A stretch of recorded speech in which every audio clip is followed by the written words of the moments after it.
D'autres vidéos sont disponibles. Catalogue de vidéos, classement par onglet. Lien accessible à l'endroit habituel. Que la forge soit avec toi.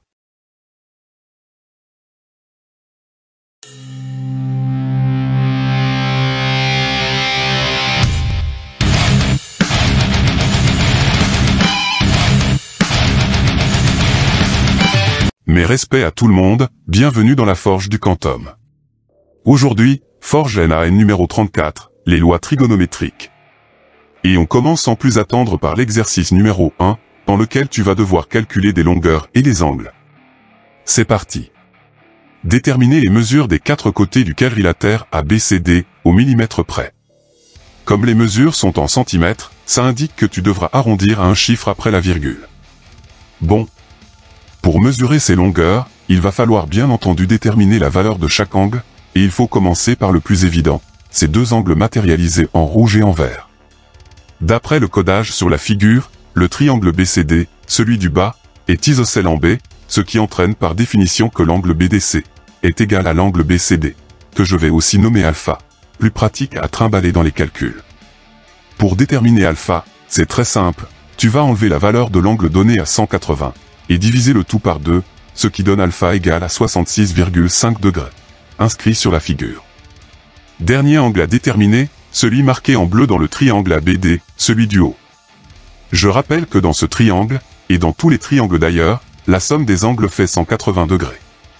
Donc cet angle bleu, noté angle ADB, que je vais renommer en bêta, sera égal à 180, moins 85, moins 52, soit 43 degrés.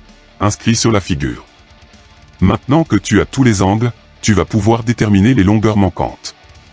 Dans le triangle ADB, tu disposes d'un côté, BD, et de son angle opposé, BAD, il faudra donc utiliser la loi des sinus, qui a la forme générale suivante. Sinus de l'angle grand A, sur petit a, égale A, sinus de l'angle grand B, sur petit b, égale A, sinus de l'angle grand D, sur petit d. Je rappelle que pour simplifier l'écriture, le côté opposé au sommet possède la même lettre que ce dernier, mais en minuscule. Ici, le côté BD sera noté petit a, le côté AD, petit b, et le côté AB, petit d.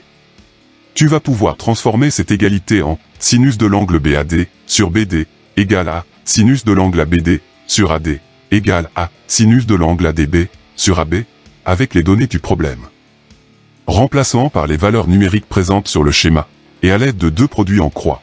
Tu auras AD égale à 4,75 cm, arrondi à 4,8 sur la figure, et AB égale à 4,11 cm, arrondi à 4,1 sur le croquis.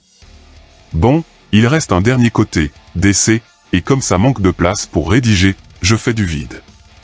Dans le triangle BCD, tu disposes d'un angle, DBC, et de ses deux côtés adjacents, qui touchent l'angle, donc il faut utiliser la loi des cosinus. Je rappelle que pour simplifier l'écriture, le côté opposé au sommet possède la même lettre que ce dernier, mais en minuscule. Ici, le côté DC sera noté petit b, le côté BC petit d, et le côté BD petit c. Donc application de la loi des cosinus.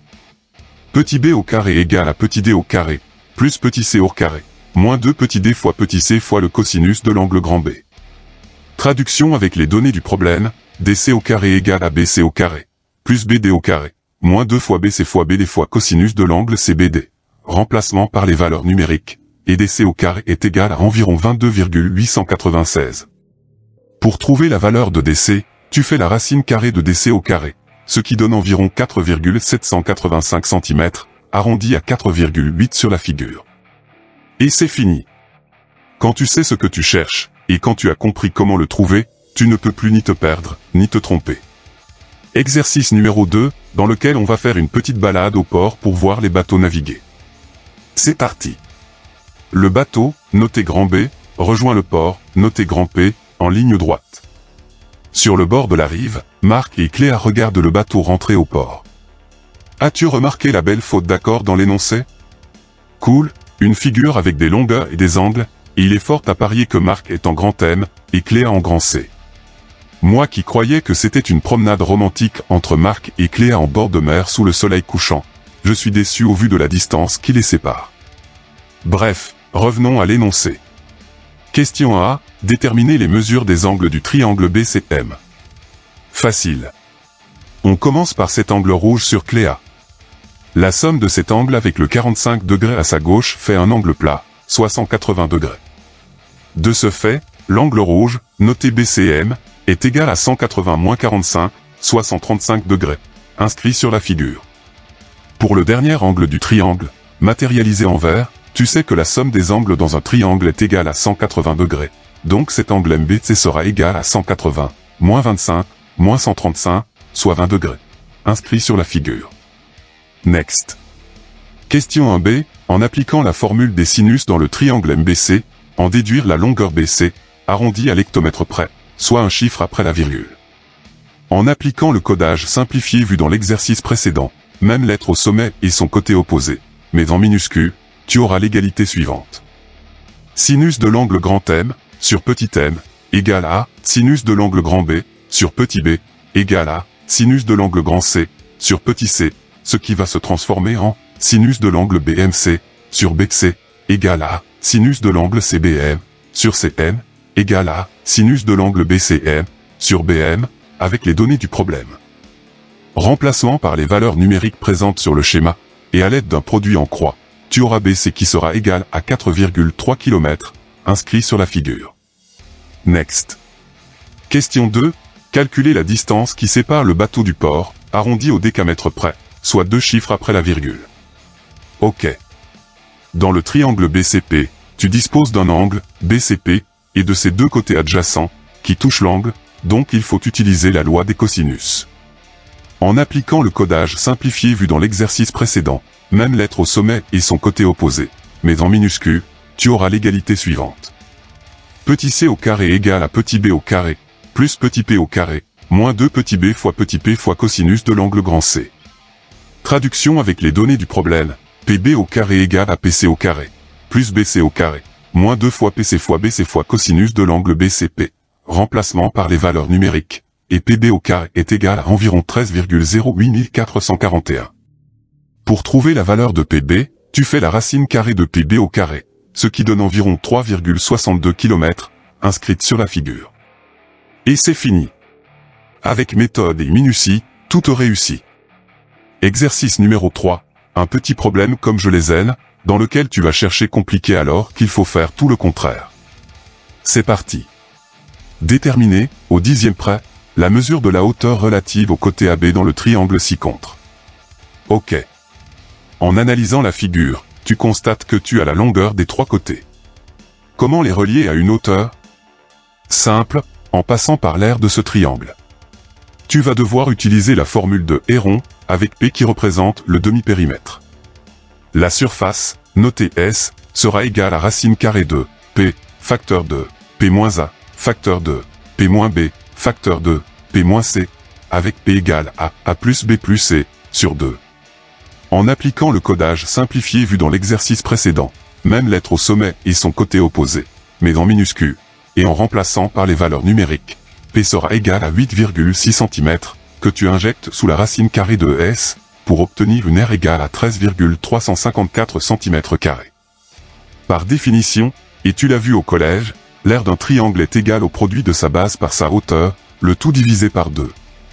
Tu isoles la hauteur, égale à 2 fois la surface divisée par la base, ici, c'est le côté AB, indiqué dans l'énoncé, valeur numérique, et elle sera d'environ 3,9 cm.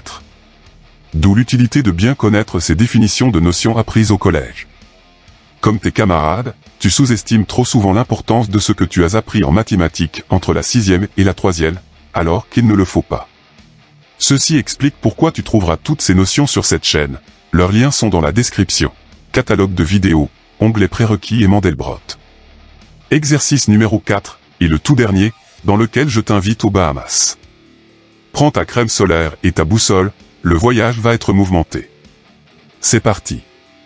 Le triangle des Bermudes est une zone géographique réputée dangereuse pour la navigation, et même pour les vols aériens. À l'aide des mesures dans la figure ci-contre, déterminez l'aire occupée par ce mystérieux triangle sur la surface de notre planète. Dans ce genre d'exercice, la première chose à faire est de déterminer les longueurs manquantes et les angles absents, car il est fort à parier ici que tu vas devoir utiliser la formule de Héron pour déterminer cette surface. Tu vas devoir commencer par cet angle, matérialisé en rouge sur la figure. Avec la loi des sinus, il devrait pouvoir être défini. Pour faire simple, tu poses que Miami est le sommet grand M, les îles des Bermudes le sommet grand B, et San Juan Porto Rico le sommet grand P. Bien entendu, par convention, les côtés en face de ces sommets porteront la même lettre, mais en minuscule. De ce fait, tu auras l'égalité suivante. Sinus de l'angle grand M, sur petit m, égale à sinus de l'angle grand B, sur petit b, égale à sinus de l'angle grand P, sur petit p, ce qui va donner sinus de 35, sur 117, égale à sinus de l'angle grand B, sur petit b, égale à sinus de l'angle grand P, sur 198. Par un produit en croix, tu peux isoler sinus de l'angle grand P, égale à 198 fois sinus 35, sur 117, ce qui implique que l'angle grand P sera égal à l'arc sinus de 198 fois sinus 35, sur 117, soit environ 76,1 degrés. Inscrit sur la figure. Pour déterminer la valeur de l'angle grand B, matérialisé en vert sur le schéma, il suffira d'utiliser la caractéristique angulaire des triangles, c'est-à-dire que la somme de leurs angles fait 180 degrés. Donc l'angle grand B sera égal à 180, moins 35, moins 76,1, soit 68,9 degrés, inscrite sur le schéma. Tu reprends la loi des sinus écrite précédemment, et tu peux remplacer l'angle grand B par sa valeur numérique, la seule inconnue au tableau étant la valeur petit b. Par un autre produit en croix, tu auras petit b égale à 198 fois sinus de 68,9, divisé par sinus de 76,1, ce qui donne 190,3 km, inscrit sur la figure. Après, c'est très simple. Formule de Héron, avec P le demi-périmètre, réaffichage des formules générales. En remplaçant les lettres minuscules par leur valeur numérique, P est égal à environ 252,65 km, que tu injectes sous la racine carrée de la surface. Tu remplaces les autres lettres par leur valeur numérique. J'ai laissé le même code couleur que dans la formule de P, et l'air sera égal à environ 10 806 km². Au vu des données du problème, les valeurs semblent cohérentes. Seulement, d'après mes souvenirs, les îles des Bermudes ne sont pas à 200 km de Miami, c'est minimum 8 fois plus, car normalement, la surface de ce triangle des Bermudes avoisine le million de km². Pour en être sûr, je suis allé sur Google Maps, et en mesurant le périmètre du triangle, en prenant les mêmes points que dans l'exercice, je trouve environ 4900 km, soit 9 fois plus que celui du triangle sur la figure de l'énoncé. Et j'en ai profité pour vérifier la véracité de l'angle donné, 35 degrés, sur Miami. Avec un rapporteur à poser sur la carte, l'angle est plutôt de 55 degrés. Il serait judicieux à l'avenir de ne plus laisser le stagiaire rédiger des exercices, ou du moins vérifier que les valeurs données dans l'énoncé sont cohérentes avec la réalité. Grand merci. La forge est désormais terminée. Des questions? Un complément d'information? Rejoins-moi dans l'espace commentaires.